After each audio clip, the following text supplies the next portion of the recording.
mouth in.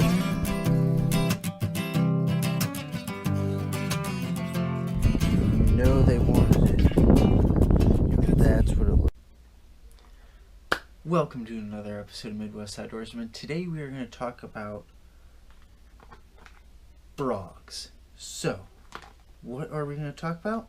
We're going to talk about choosing the color, choosing the style you want, and then just a couple of other odds and ends I have. So first off, choosing the color. Most people will tell you the colors you need are black, white, and then actually black, white bottom, and then something that is white or yellow, and then this is about the most yellow I have on the bottoms. So first off, those are the really colors. And most people say they only care about the bottoms. No, I care mainly about the bottom, but I also care about what you see on the sides, because sometimes you'll see it from the sides. The top of a frog, like that, this, that. See, the top of the frog, that design, that catches anglers. That catches people in the shopping aisle. And it's like, ooh, pretty design and all that. No. I don't care about what's on the top. I care about what's on the side and what's on the bottom. And so you'll talk about it. See this? I got this frog in a mystery tackle box. It is all black except it's got red eyes, and then the popper is red.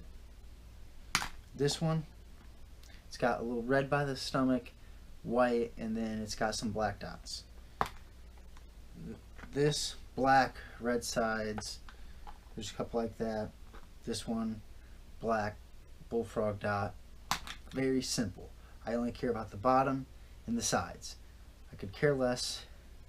I could scratch in a pink Sharpie, write my name, sign it, do whatever, and I wouldn't care because they only see the bottoms and sometimes the sides.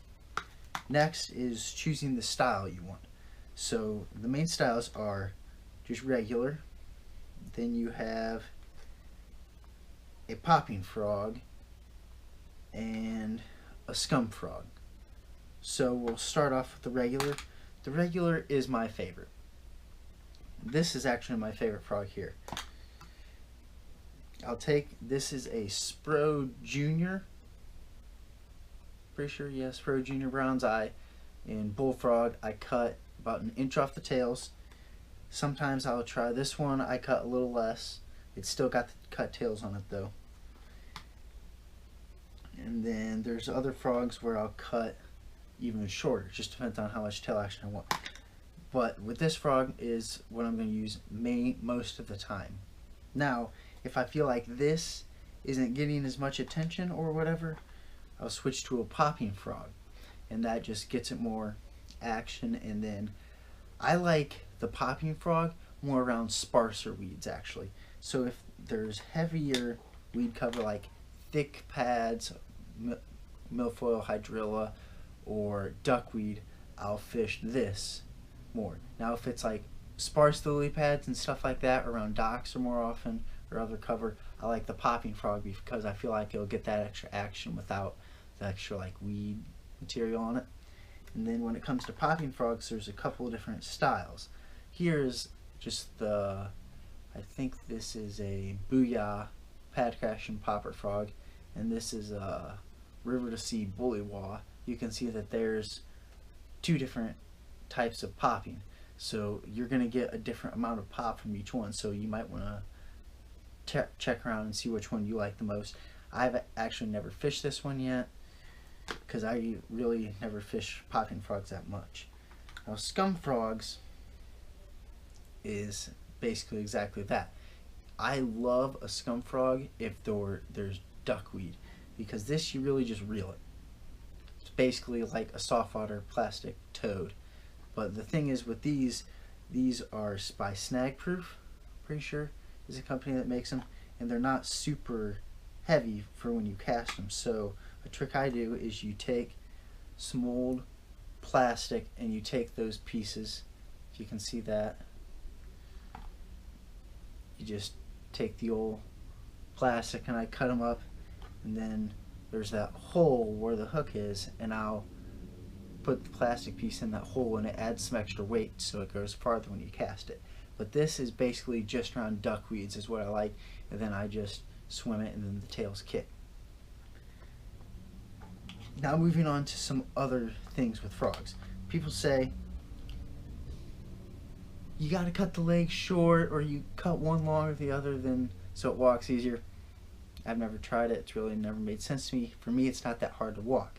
But if you're beginning to learn how to fish frog, walk a frog, I will say this is the easiest and almost best walking action on a frog I've ever seen.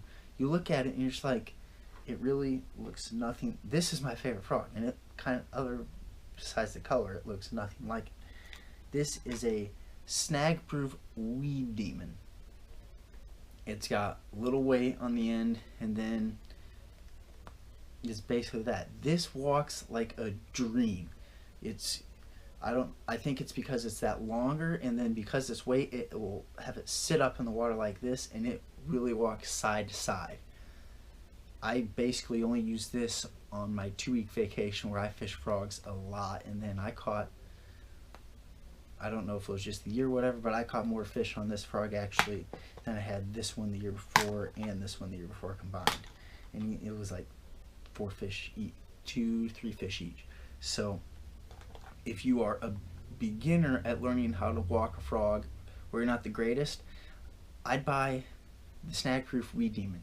It's like $5. You can find it on tackle warehouses where I bought this one because I wanted to try it out. I was like, ooh, that's a little bit different frog, and it actually walks pretty easy. So if you're not a huge fan of walking a frog because you're not the greatest at it, try this. It's pretty easy. So I think I covered most of the basics. Talked about the colors, talked about 3 different sides, talked about some modifications and other stuff like that.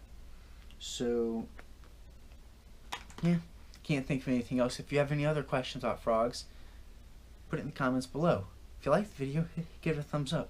If you're subscribed to my channel, thanks. If you're not, hit the red subscribe button below it. Make it great. I'd really appreciate it. And as always, I try to put videos out Monday, Wednesday, Friday, so look out on those days. See you on the next one.